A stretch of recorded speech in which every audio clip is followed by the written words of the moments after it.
जय हिंद, नमस्कार मेरे शेषियों।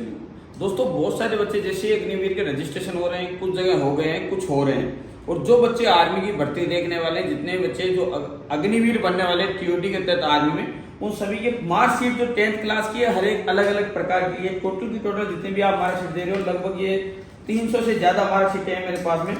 क्योंकि जो ओरिजिनल 10th क्लास की मार्कशीट है, हम हर एक बच्चे के अपने पास में रखते हैं उनका फॉर्म फिलअप करने के लिए। और ये सभी अलग अलग प्रकार की है। अब जो बच्चों आपके क्या मिस्टेक हो सकती है, कौन सा बच्चा किस मार्कशीट के तहत आर्मी की इस बार वैकेंसी में रजिस्ट्रेशन नहीं करा सकता या नहीं दे सकता भर्ती, वो मैं आपको बताने वाला हूँ। ये टोटल मार्कशीटें आपको अलग अलग नजर आएगी। जितने भी मैं आपको दिखा रहा हूँ, सबकी सभी मार्कशीट अलग है 10th क्लास की। और आप सभी को पता है कि आर्मी के लिए जो सबसे इंपॉर्टेंट डॉक्यूमेंट्स है वो है 10th क्लास की मार्कशीट। जैसे इसमें देखिए फोटो दिख रही है मार्कशीट में, इसमें भी फोटो आ रही है, जबकि इसमें फोटो नहीं है।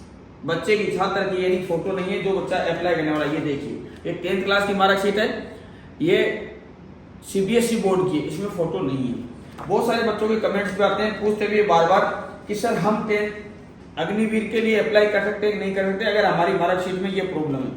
मैं आपको बताऊं, चाहे मार्कशीट ये हो और चाहे ये हो, अगर आपकी फोटो लगी हुई हो या नहीं हो, दोनों कोई मैटर नहीं करती है। पहली बात तो ये, या इस प्रकार भी आपके 10th क्लास की मार्कशीट इस प्रकार परिणाम है, पुराने परिणाम इस प्रकार के हैं। और कई जगह अभी भी कई स्टेट में इस प्रकार के परिणाम आते हैं जिनमें फोटो नहीं होती है, इस प्रकार से मार्कशीट आती है। अब आप कौन सा बोर्ड अप्लाई नहीं कर सकता, ध्यान रखिए, वह ओपन बोर्ड जो रजिस्टर्ड नहीं है, उस ओपन बोर्ड से अगर आप 10th क्लास पास करते हैं तो फिर आप अप्लाई नहीं कर सकते। बाकी रजिस्टर्ड बोर्ड का ओपन बोर्ड भी मान्य होगा, लेकिन आपको ओपन बोर्ड की जो सूची है वो ज्वाइन इंडियन आर्मी की जो वेबसाइट है वहां पर मिल जाएगी, अगर आपने ओपन बोर्ड से 10th क्लास पास की।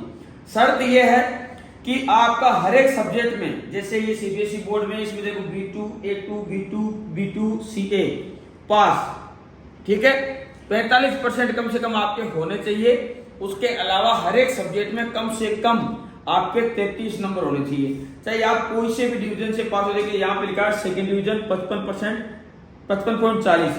अब अगर इस बच्चे के कहीं पे भी अगर टोटल जो नंबर 70, 46, 46, 51, 64, 34, अब इस 34 की जगह अगर 32 होता तो ये आर्मी की वैकेंसी नहीं दे सकता था, अग्निवीर नहीं बन सकता था। ठीक है, यानी कम से कम प्रत्येक सब्जेक्ट में आपके कितने नंबर होने चाहिए, प्रत्येक सब्जेक्ट में 33 नंबर होने अनिवार्य हैं। और कम से कम 45%, अगर ओवरऑल देखें तो 45% होना चाहिए। अब ये देखो, अलग अलग प्रकार की, अलग अलग बोर्ड की अलग अलग मार्कशीट है हमारे पास में। कई सभी स्टेट की जो मार्कशीट है वो है। ओपन बोर्ड की भी बहुत सारी मार्कशीट मैं आपको कुछ दिखा सकता हूं। जैसे ये देखिए, ये सर्टिफिकेट है, अगर आपके पास में ये है तो भी चलेगा, आप अप्लाई कर सकते हो। इसके बदौलत आपके परसेंटेज और नंबर क्लियर होने चाहिए, आप चाहे कोई से भी बोर्ड से क्यों ना किया हो। ये देखिए, एक और अलग सी मार्कशीट दिखाता हूं आपको, ठीक है, ये वैलिड है, ये बिहार बोर्ड की मार्कशीट है, ये भी वैलिड है। यानी कुल मिला के बात है कि अगर आपका किसी ओपन बोर्ड से आपने 12th की है, 10th की है, लेकिन वो बोर्ड रजिस्टर्ड बोर्ड होना चाहिए भारत सरकार द्वारा। कुछ ऐसे बोर्ड है जो रजिस्टर्ड नहीं होते, उनकी जो मार्कशीट है वो प्राइवेट कंपनियों में तो चलती है, लेकिन गवर्नमेंट मैपों में नहीं चलती है। उनकी बहुत सारी खास बातें भी मैं आपको बता दूंगा, वो भी। हाँ, एक सबसे बड़ा क्वेश्चन, ये देखो, एक बच्चा मेरे पास में आया था, बोला सर मेरे पास में ये डिजिटल मार्कशीट है। ये देखो, डिजिटल वेरीफाइड मार्कशीट, अच्छे से देख लेना, ये डिजिटल मार्कशीट है। तो क्या सर इससे मैं रजिस्ट्रेशन कर सकता हूँ? बिल्कुल कर सकता है, लेकिन आपको इस डिजिटल मार्कशीट की बदौलत आप जब वेरिफिकेशन होगा उस समय ये काम में नहीं आएगी, उस समय आपको ओरिजिनल मार्कशीट निकालनी पड़ेगी। अगर आपके पास में नहीं है तो आप इसकी डुप्लीकेट कॉपी निकाल सकते हो इसकी मदद से, अगर आपकी खो गई है।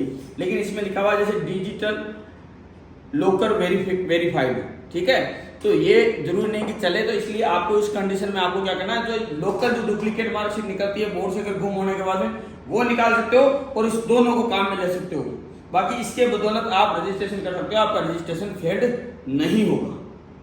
10th क्लास की मार्कशीट की मैंने बता दी, खास बात, चाहे फोटो हो चाहे नहीं हो, ये कोई मैटर नहीं करती। बस बात ये है कि आपके उसमें कितने नंबर होने चाहिए, 45% होने चाहिए। हर एक सब्जेक्ट में कम से कम 33 नंबर होने चाहिए लाडलो। उम्मीद करता हूं कि आपके समझ में आया होगा। अगर आपका और कोई क्वेश्चन है तो आप कमेंट बॉक्स में कमेंट कर दीजिए भाई। जय हिंद।